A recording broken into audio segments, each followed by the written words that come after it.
तो welcome back. हमारी पहली वीडियो, या मैं ये कहूँ कि आज से हमारे सेशन का आगाज़ शुरू हो जाएगा। कोई भी ज़ुबान आप सीखना चाहें, हर ज़ुबान की कुछ बेसिक्स होते हैं, या मैं ये कहूँ कि कुछ ग्राउंड्स होते हैं जो आपको सीखने पड़ते हैं। जैसे हमारे पास उर्दू में आते हैं, हरूफ तहज्जी आती है, अलिफ बे पे आती है।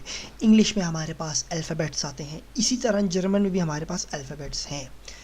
अब जर्मन ज़ुबान में हमारे पास टोटल हैं 26 अल्फ़ाबेट, 26 अल्फ़ाबेट्स हैं टोटल। जैसे इंग्लिश में हमारे पास, वैसे जर्मन में ही है। और इसके अलावा हमारे पास 4 अल्फ़ाबेट्स एक्स्ट्रा हैं जर्मन ज़ुबान के अंदर। मेरी राइटिंग थोड़ी ख़राब होगी क्योंकि मैं माउस से लिख रहा हूँ, तो ज़रा माज़रत ख़्वाह हूँ मैं। सबसे पहले आता है आपका इंग्लिश में हम पढ़ते हैं इसको ए। इंग्लिश में पढ़ा जाता है ए, लेकिन आप इसको जर्मन ज़ुबान में पढ़ते हैं आ। इसको पढ़ते हैं आ। जैसे अब हम इसको अलिफ मदा पढ़ते हैं उर्दू के अंदर, ये वैसी आवाज़ लेके आता है आ। आ ए इंग्लिश में और आ जर्मन के अंदर।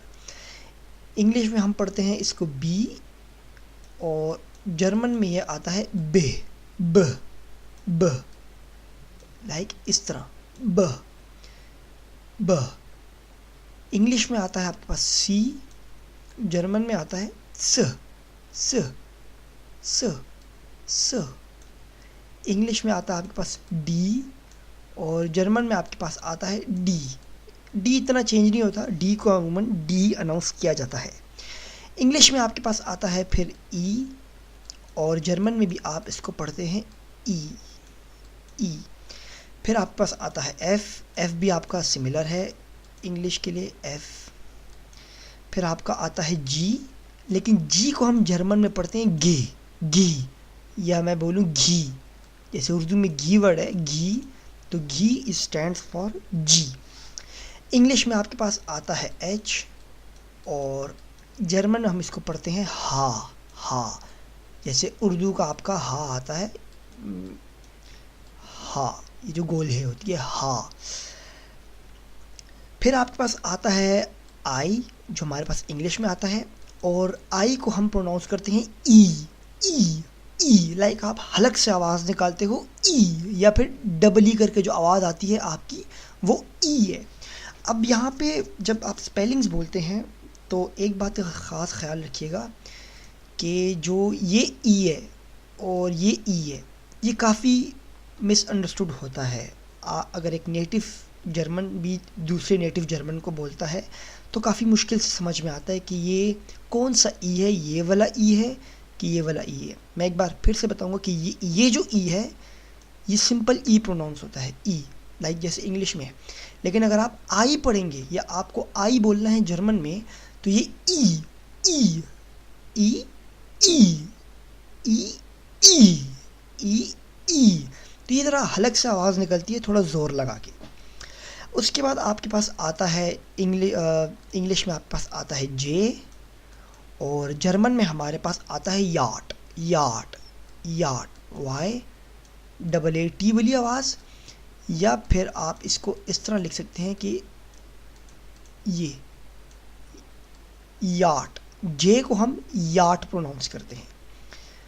के जो आपका आता है, के प्रोनाउंस होता है ख ख ख ख।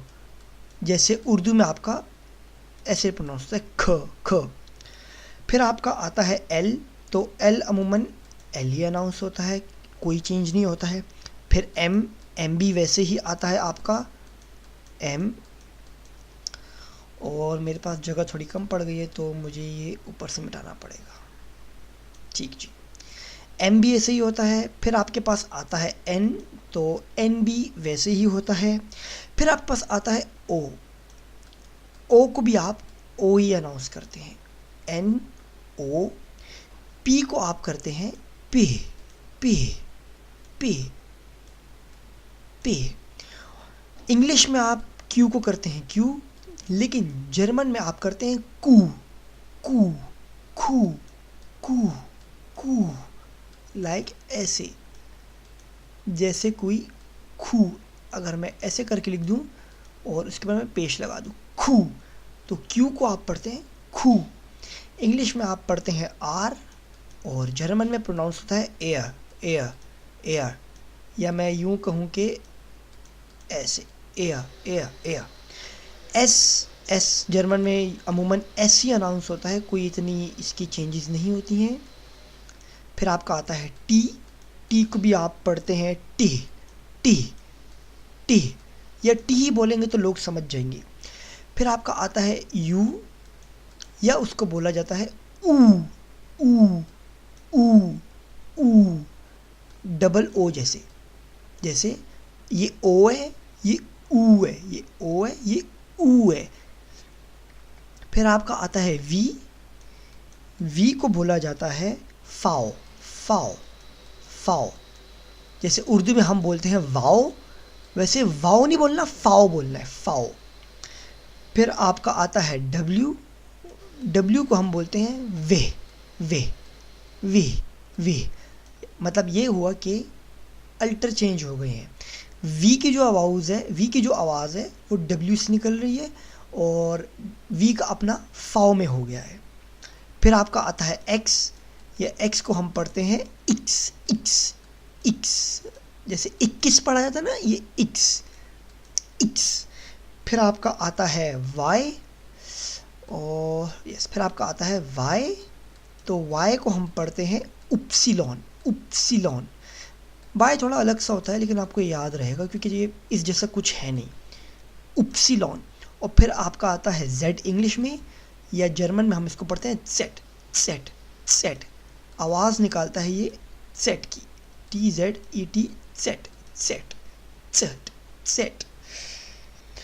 ठीक है जी, तो ये आपके हो गए 26 नॉर्मल अल्फ़ाबेट्स जो आपके इंग्लिश टू जर्मन हैं। यूजुअली जो मसला आते हैं स्टूडेंट्स को वो एक आते हैं आपके इसके अंदर, जो ये वाला ई है और ये वाला ई है, या फिर ये ओ और ये ऊ है, ई, ई, ई, ई, ओ, ऊ, ओ, ऊ, फिर ये वाई उपसिलॉन है, और जेड सेट है।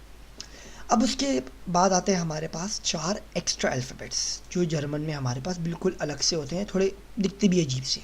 वो आपका पहला होता है ए, और उसके ऊपर 2 छोटे छोटे डॉट्स, नुक्ते, इसको हम बोलते हैं ए उपसिलॉन, लेकिन ये प्रोनाउंस होता है या इसको बोला जाता है ए ही। जैसे जर्मन इंग्लिश का ये वाला ए है, वैसे वो जर्मन का ये ए उपसिलॉन है, या ए के ऊपर 2 छोटे डॉट्स हैं। फिर आपका आता है ओ उपसिलॉन, ओ उसके ऊपर 2 छोटे डॉट, इसको हम प्रोनाउंस करते हैं ऊ, ऊ, ऊ।